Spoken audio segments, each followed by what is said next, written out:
रहमानिर्रहीम अस्सलाम वालेकुम। electricaltutorials.org के जानिब से सिकंदर हैदर आपकी खिदमत में हाज़िर है। दोस्तों, आज मैं आपको तरीका बताऊंगा कि कैसे आपने एक सिंगल पैस मोटर में, एक सिंगल पैस पंखे में या सीलिंग फैन में या एक सिंगल पैस कंप्रेसर में अगर हो, रेफ्रिजरेटर का हो या एयर कंडीशनर का हो, तो उसमें आपने स्टार्ट रन कॉमन कनेक्शन कैसे फाइंड करना है या कंप्रेसर का स्टार्ट रन कॉमन टर्मिनल कैसे फाइंड आउट करना है, आइडेंटिफाई कैसे करना है। ठीक है, तो ज़्यादातर नए स्टूडेंट्स को या जो लोग इस फील्ड में एक्सपीरियंस भी रखते हैं उन लोगों को पता नहीं होता है कि आपने उसको एक किस कौन से कौन सा टर्मिनल स्टार्ट है, रन है, कॉमन है, उसको आइडेंटिफाई कैसे करना है।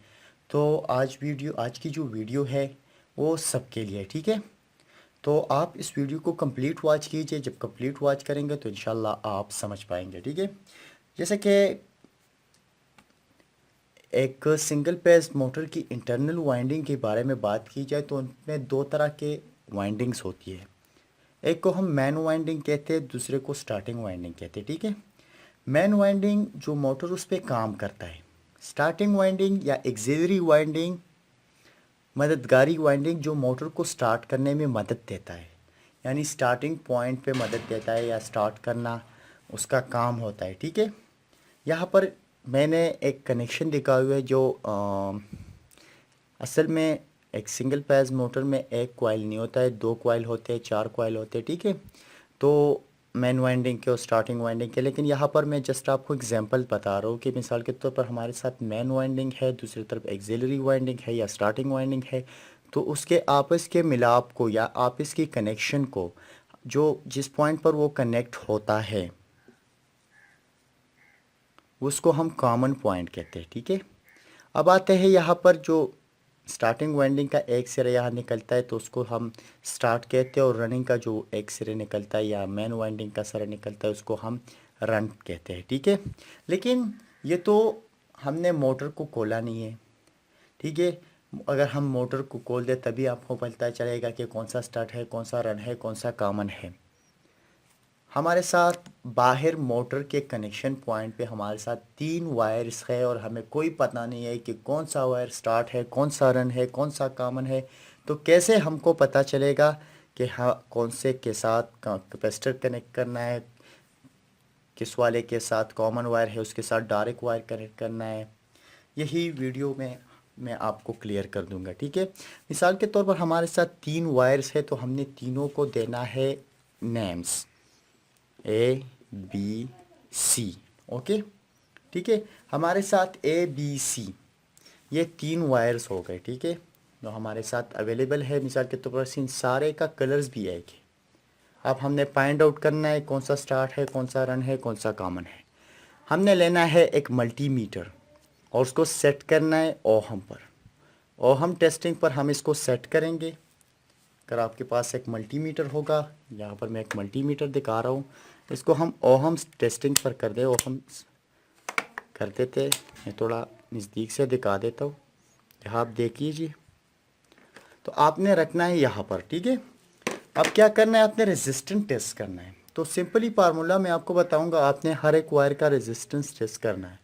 जिन दो वायरों का रेजिस्टेंस सबसे ज़्यादा होगा वो आपके रन और स्टार्ट होंगे। आप रेजिस्टेंस क्यों ज़्यादा होगी, मिसाल के तौर पर हमारे साथ हमें पता है कि बी और सी स्टार्ट और रन है, ये बी जो है ये स्टार्टिंग है, ये सी जो है ये रन वायर है। ठीक है, तो इसका रेजिस्टेंस क्यों ज़्यादा होगा, इसलिए होगा कि यहाँ पर आप देख लीजिए, अगर सी से हम ले ले तो ये वायर इस कॉइल में आता है आता है आता है, आता है इससे फिर यहाँ पर पहुँच जाता है, फिर इस कॉइल से भी होके तो ये एक पूरा चक्कर काटता है। तो हमारे साथ रन और स्टार्ट पॉइंट के बीच रेजिस्टेंस सबसे ज़्यादा होगा। मिसाल के तौर पर हमने रेजिस्टेंस चेक किया ए और बी का, और ए और बी का रेजिस्टेंस हमारे साथ आ गया है 35 ओहम। अब ये हमारे साथ 35 ओहम आ गया। अब हमने ऐसे ही चेक किया ए और सी का, और इसका रेजिस्टेंस आ गया है 25 ओहम। अब हमने बी और सी का रेजिस्टेंस अगर चेक किया तो हमारे साथ उसका भी रेजिस्टेंस आ गया 50 ओहम। हमारे साथ तीनों वायर का रेजिस्टेंस हमने चेक किया, बी और सी का सबसे ज़्यादा है, ए और सी का उससे तो कम है, और ए और बी का जो रेजिस्टेंस है वो ए और सी से रेजिस्टेंस से ज़्यादा है। यानी ए और बी का रेजिस्टेंस 35 ओहम है, ए और सी का रेजिस्टेंस 25 ओहम है, और बी और सी का रेजिस्टेंस 50 ओहम है। तो सबसे ज़्यादा रेजिस्टेंस बी और सी का है। बी और सी का रेजिस्टेंस सबसे ज़्यादा है। तो हमें पता चला है कि बी और सी स्टार्ट और रन है, और जो ए है वो कॉमन है। ठीक है, तो हमें तो इससे पता चला कि ये कॉमन है, क्योंकि बी और सी का रेजिस्टेंस सबसे ज़्यादा है। तो हमें ये पता चला कि इसमें एक स्टार्ट है, दूसरा रन है, लेकिन पता नहीं है कौन सा स्टार्ट है कौन सा रन है, लेकिन यह पता चल गया कि दोनों स्टार्ट और रन है। ठीक है, लेकिन उससे हमें क्या पता चला कि ये दोनों अगर स्टार्ट और रन है तो तीसरा वाला जो है वो कॉमन है। तो हमें पता चला कि ये वायर जो ए वायर है वो कॉमन है। ठीक है, अब हमें कैसे पता करना है कि बी स्टार्टिंग है या सी स्टार्टिंग है, या बी रन वायर है या सी रन वायर है। तो मैं आपको बताता चलूँ कि आपने तो पहले से ये पॉइंट कर दिया कि रेजिस्टेंस इन दोनों के बीच ज़्यादा आ रहे हैं, तो ये दोनों तो स्टार्ट और रन है। हमारे साथ कॉमन पॉइंट का पता चल गया। अब हमें पॉइंट करना है कि कौन सा रन है कौन सा स्टार्ट है। ठीक है, तो यहाँ पर मैं सिंपली आपको बताता चलूँ कि यहाँ पर जो रन या मेन वाइंडिंग है उसकी जो वाइंडिंग होती है वो मोटे तार से होती है। यानी मिसाल के तौर पर अगर इसकी वाइंडिंग 21 SWG से होती है, ठीक है, तो ये मोटा हो गया। अब इसी तरह अगर इसकी वाइंडिंग 26 SWG से हुई है, तो स्टैंडर्ड वायर गेज में ये सिलसिला ऐसा है कि अगर एक नंबर का वायर है तो वो मोटा होगा, 2 नंबर का वायर जो है वो उससे थोड़ा पतला होगा, तो इसी तरह चलता है। ठीक है, तो ये 21 SWG का वायर मोटा है और 26 SWG का वायर पतला है।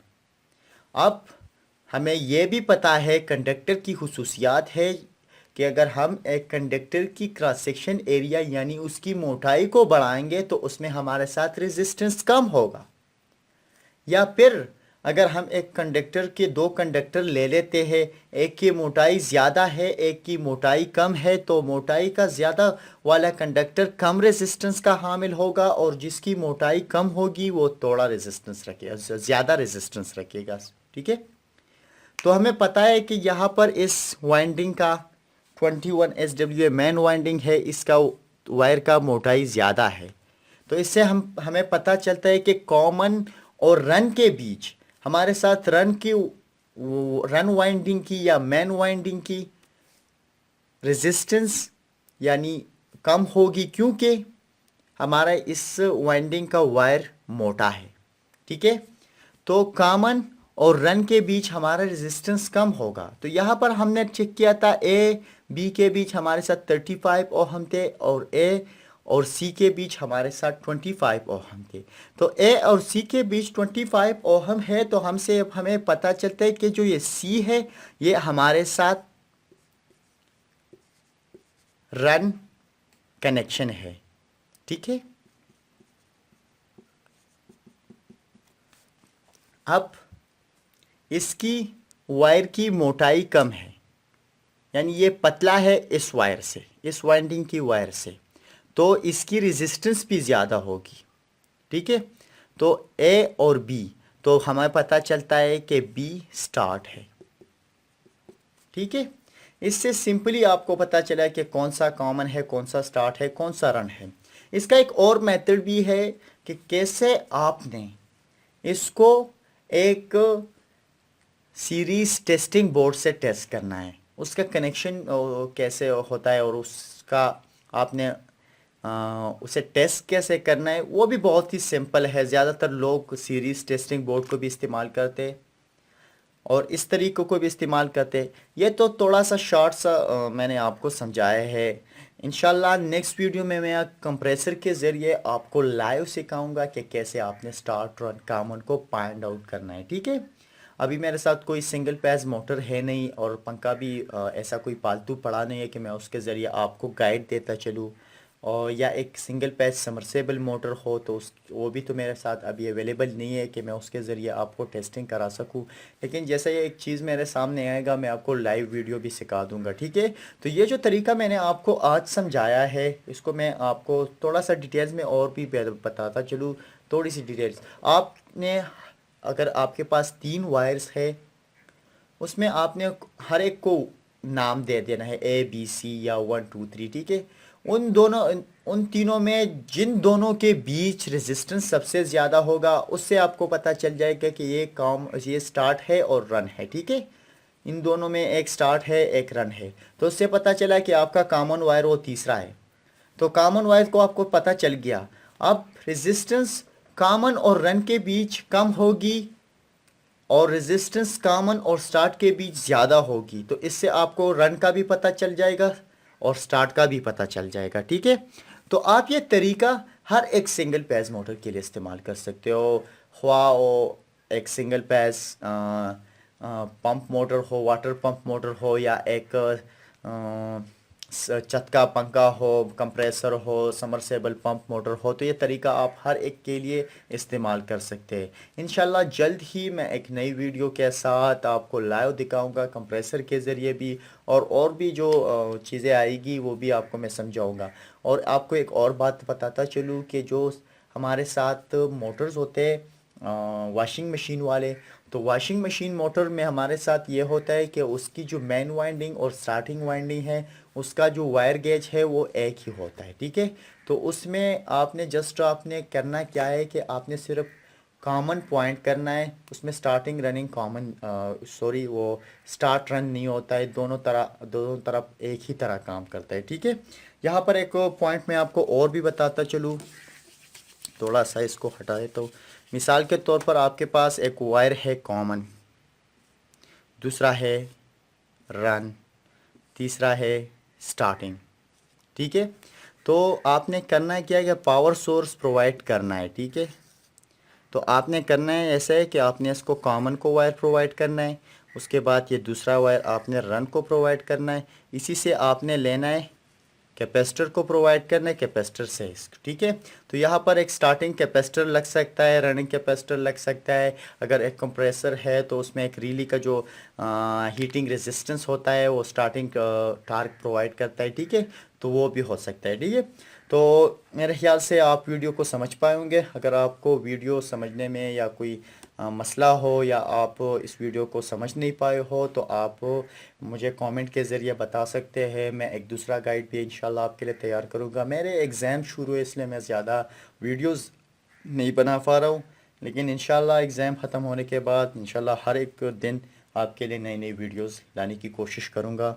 और मेरे लिए दुआ कीजिए ताकि मेरे एग्ज़ाम में अच्छे मार्क्स आए। अल्लाह हाफिज़।